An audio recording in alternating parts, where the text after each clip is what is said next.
현대의학 기술로 인해 100세 시대의 문이 열렸습니다.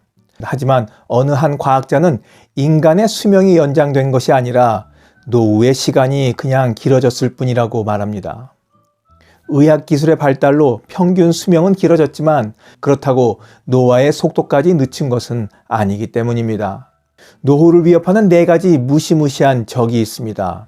은퇴 이후 우리들의 인생은 이들과의 치열한 싸움을 벌이는 시간이 됩니다. 남아도는 시간, 질병에 시달리는 몸, 적막한 고독이 바로 그들입니다. 지금도 상대하기 벅찬 놈들이지만 문제는 길어진 노후의 시간만큼 우리가 싸워야 할 적들 또한 점점 더 강해지고 있다는 거겠습니다. 특히 이 세 놈들보다 가장 위협적이고 위험천만한 놈은 바로 쪼그라드는 내 돈의 가치입니다. 나이는 먹어가고 소득은 늘지 않고 몸은 여기저기 아파와 치료를 받아야 합니다. 그런데 여기에 더해서 내 돈의 가치까지 곤두박질 치고 있는 것을 보고 있노라면 정말이지 입술이 바짝바짝 마르지 않을까요? 그래서 오늘은 이 위험천만한 놈에 대해 여러분들과 이야기 나눠보려고 합니다. 자, 본격적인 이야기 지금 시작합니다.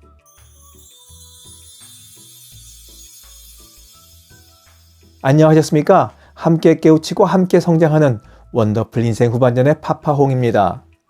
언젠가 조기 은퇴를 꿈꾸는 파이어족들이 모인 카페에서 현금 4억을 모으면 은퇴해서 남은 인생을 여유롭게 살고 싶다는 글을 봤었습니다. 글을 올린 사람은 30대 초반이었는데 이 목표를 이루기 위해서 아주 짠내나게 살아가고 있었습니다. 친구도 안 만나고 외식도 않는 것은 물론 생존을 위한 최소한의 비용만 쓰고 나머지는 모두 저축을 합니다. 또 다른 장면이 하나 떠오릅니다. 은퇴를 앞둔 사람들에게서 계속 반복되는 질문이 하나 있다면 그거는 바로 대체 얼마가 있어야 노후가 편해지겠는가 하는 질문입니다. 돈이야 자기가 쓰기 나름이지만 이럴 때는 대체로 국민연금 연구원이 발표하는 자료에 기초해서 최소 노후 생활비와 적정 노후 생활비를 참고하면 되겠습니다. 최소 노후 생활비란 특별한 질병이 없는 건강한 노년을 가정할 때 최저 생활을 유지하는 데 필요한 비용을 말합니다. 또 적정 노후 생활비는 특별한 질병 없이 표준적인 중간 정도의 생활을 하기에 흡족한 정도의 비용을 뜻합니다. 그러니까 최소 노후 생활비란 의식주를 해결하는 기본적인 생활을 유지하기 위한 최저 생계비와 같은 개념이고 적정 노후 생활비는 의식주뿐만 아니라 인간의 존엄성을 훼손하지 않는 정도로 약간의 문화생활도 즐기며 살 수 있는 생활비를 말한다 할 수 있겠습니다. 국민연금연구원이 2023년 5월에 발표한 자료에 의거하면 2021년 기준으로 50대 이상 성인의 적정 노후 생활비는 부부 기준 월 평균 227만 원이었습니다. 서울 거주자의 경우 부부에게 월 330만 1,000원이 필요하다고 계산되었습니다. 4억을 모으면 그날로 퇴사하고 인생을 즐기며 살겠다는 30대 파이어족이나 이런저런 연금으로 월 300만 원 정도 받고 있어 자족하며 사는 은퇴자들이 간과하는 치명적인 위험이 여기에 도사리고 있습니다. 그건 바로 쪼그라드는 돈의 가치입니다.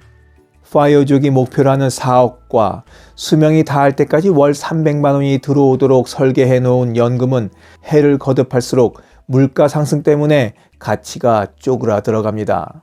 예를 들어 보시자고요. 20년 전이라면 4억 원으로 서울의 중형 아파트 한 채를 살 수 있었지만 돈 가치가 쪼그라들다 보니 지금은 소형 아파트 전세도 어림없는 돈이 되었습니다. 연금으로 받는 월 300만 원도 마찬가지 아닐까요? 국민연금이야 정기적으로 몇 해 한 번씩 물가를 반영하지만 나머지 연금은 그렇지 않습니다. 그러다 보니 해를 거듭할수록 점점 가난해질 수밖에 없게 됩니다. 10년 뒤에도 여전히 월 300만 원을 받게 된다고 생각해보면 한숨이 나오게 됩니다. 이런 위험에 빠지지 않기 위해서는 연금과 더불어 다음과 같은 것들에 관심을 가져야 한다고 은퇴 설계 전문가들은 강조합니다. 첫 번째로 노후 자산 관리의 한 축으로 투자 활동을 해야 합니다.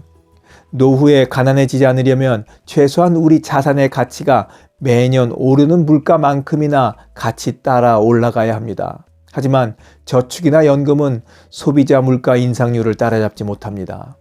이를 만회하는 방법으로 투자를 고려해야 합니다. 노후 자금을 갖고 투자를 한다는 것은 위험천만한 일로 인식되어 있습니다. 그렇다고 노후 자금 전부를 투자에 올인하라고 말씀드리는 것이 아닙니다. 저축, 연금, 투자 등으로 포트폴리오를 잘 구성하는 것이 필요하다, 이 말씀을 드리는 겁니다. 이렇게 하려면 지금보다 더 많이 공부해서 투자 기회에 눈을 떠야 하는 것은 당연한 말씀이겠습니다. 투자 활동이 아무리 필요하다고 해도 남의 말만 믿고 투자하는 것은 쪽박차기 딱 좋다는 거 잊으시면 안 되겠습니다. 두 번째 전략은 자산보다 현금 흐름이 중요하다, 이렇게 말씀드립니다. 한 50대 중년 여성은 무일푼으로 살다가 2년 만에 50억 원 자산가가 되었다고 책까지 냈었는데, 책을 읽어보니까 소득원을 다행하게 만들려는 노력은 가상했지만 매월 벌어들이는 소득은 100만 원 남짓이었고 그것마저 불규칙한 것이었습니다. 그렇다면 어떻게 50억 자산가가 되었을까요? 한국에서 이토록 짧은 시간에 일반 가정주부가 그 많은 자산을 가질 수 있는 방법은 하나밖에 없습니다. 아마도 이 여성분은 대출을 받아 갭 투자를 했을 게 분명합니다. 표면적으로는 50억 자산가가 되었지만 현금 흐름은 적습니다. 또 지금같이 주택가격이 하락하는 국면에서 이분은 아마 은행 이자와 전세금 반환이라는 두 압박에 시달리며 지금 죽어라 하고 있을 게 분명합니다. 전세금 떼어먹고 도망가지 않았다면 그나마 그것이 위안이 될 수 있을 정도입니다. 노벨 경제학상 수상자인 로버트 머튼은 목표에 기초한 투자를 통해 리스크를 관리하고 안정적인 현금 흐름을 만들어낼 수 있다고 믿으며 다음과 같이 말했습니다. 은퇴자의 삶의 질을 결정하는 핵심은 자산이 아닌 소득이며 미래 소득을 은퇴 재무 관리 목표로 삼아야 한다. 결론적으로 우리들의 현금 흐름 목표가 지금의 적정 생활비인 300만 원이 아니라 10년이나 20년 뒤까지의 물가 상승률을 고려한 목표 금액으로 잡아야 나중에 쪼들리며 살지 않게 된다, 이 말씀을 하는 겁니다.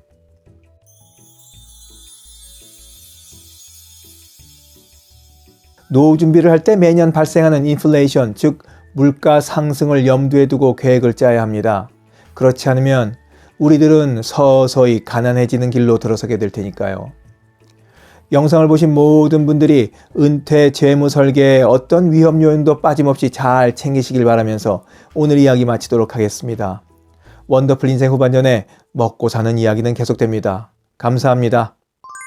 자랑질, 지적질, 아는 채, 있는 채 하는 사람들에게 지치셨죠?